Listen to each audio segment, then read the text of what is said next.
اعوذ باللہ من الشیطان اللعین الرجیم بسم اللہ الرحمن الرحیم الحمد لأہلہ والصلاة علی اہلہا اما بعد۔ ماہ شعبان المعظم کے فضائل اور اعمال کے سلسلے میں آپ کی خدمت مقدس میں لفظ ماہ شعبان اور اس کا ترجمہ، یقیناً اس مبارک مہینے کے ایک سے زیادہ نام بیان کیے گئے۔ اس مہینے کا نام جو اسلامی کیلنڈر کے اعتبار سے یعنی کہ 8واں مہینہ شمار کیا جاتا ہے سال کے مہینوں میں، اور یہ جناب کلاب بن مرہ 5ویں جد ختمیہ مرتبہ صلی اللہ علیہ وآلہ وسلم کے زمانہ مقدس سے اس کا نام شعبان رکھا گیا۔ اس کو شعبان المعظم کے نام سے بھی یاد کیا جاتا ہے۔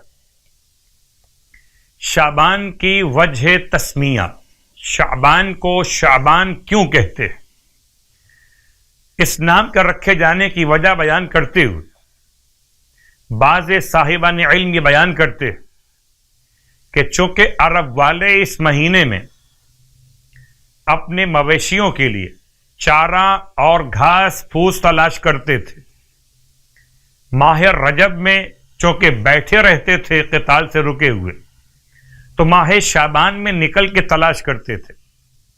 اس اعتبار سے اس مہینے کا نام تلاش کی بنیاد پر رکھا گیا شعبان۔ ایک اور قول اس کے ساتھ ساتھ کہ پانی کی تلاش میں نکلتے تھے، تو تشعب یعنی کہ تفرق، پھیل جانا، تلاش کرنا، پانی کو تلاش کرنا، یا حیوانات اور مویشیوں کے لیے چارے اور ان کی غذا کو تلاش کرنا۔ اس اعتبار سے اس مہینے کے ناموں میں ایک نام اور وہ ہے عادل۔ زمانہ جاہلیت میں اس مہینے کو عادل کے نام سے یاد کیا گیا، اور اسی لفظ کو امام نے استعمال کیا اپنے خطبہ الاشباح کے اندر۔ الفاظ ہیں کذب العادلون بک اذ شبہوک باسنامہم۔ یہ ماہ شعبان کے ماننے والے یعنی کہ عادلون جھوٹ بول رہے ہیں پروردگار تیری ذات کے بارے میں، جب وہ تیری ذات کو بتوں کے ساتھ شباہت دے رہے۔ تو لفظ عادل کا استعمال کیا مولا کائنات علی ابن ابی طالب علیہ الصلاۃ والسلام نے اسی ماہ مبارک کے نام کی بنیاد پر۔ تفصیلات پہلی شب کی مناسبت کے ساتھ سرکار ختمیہ مرتبہ صلی اللہ علیہ وآلہ وسلم ارشاد فرماتے ہیں، ابن عباس راوی کہ رسول خدا کے اصحاب آپ کی بارگاہ میں ماہ شعبان کے فضائل کے متعلق پیغمبر کی بات سماعت کر رہے تھے۔ آپ نے ارشاد فرمایا، یہ شریف مہینہ ہے، میرا مہینہ، حاملان عرش اسے بزرگ جانتے ہیں اور اس کی قدر پہچانتے ہیں۔ اس مہینے میں ماہ مبارک رمضان کے لیے مومنین کے رزق میں اضافہ کیا جاتا ہے، اللہ اکبر، اور جنتوں کو آراستہ کیا جاتا ہے۔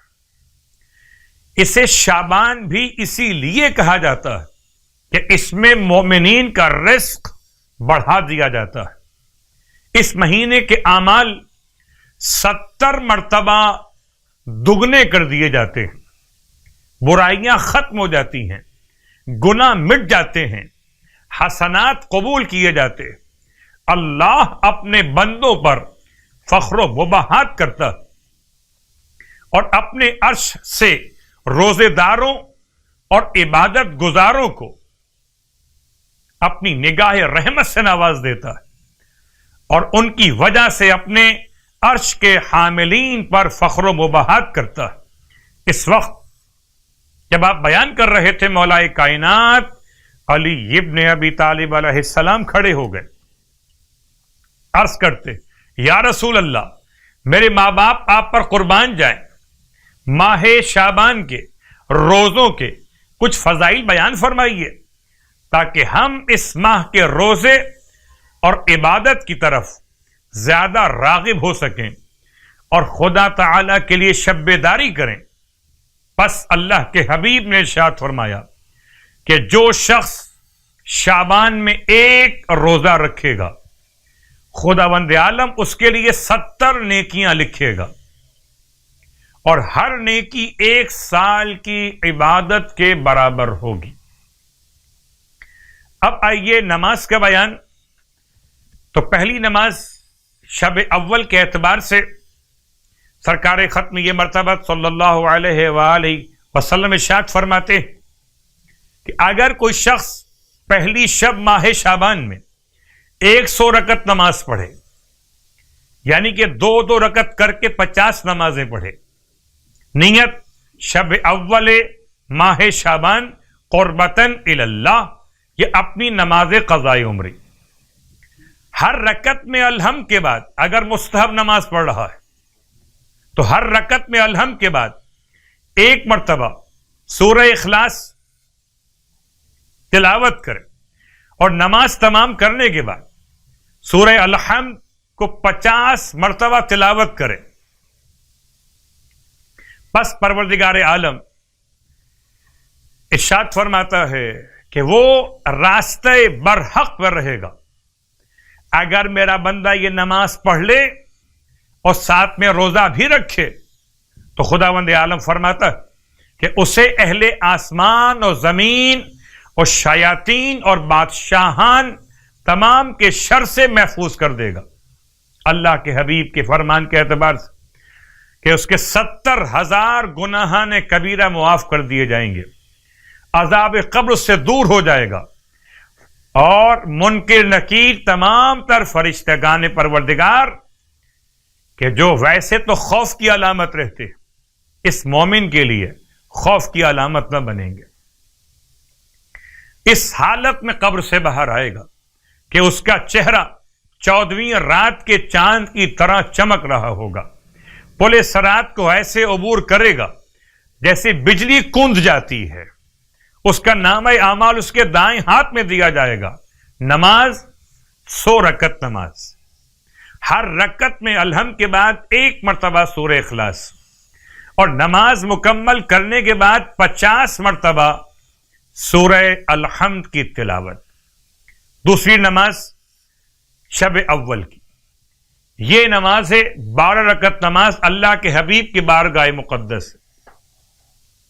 ارشاد فرماتے کہ اگر کوئی شب اول ماہ شعبان 12 رکعت نماز پڑھ بجا لائے، یعنی کہ 6 نمازیں 2 رکعت کر کے، ہر رکعت میں الحمد کے بعد سورہ اخلاص کی تلاوت 15 مرتبہ، تو خداوند عالم اسے 12,000 شہیدوں کا ثواب عطا کرتا ہے، اور اس کے لیے 12,000 سال کی عبادت کا ثواب لکھا جاتا ہے۔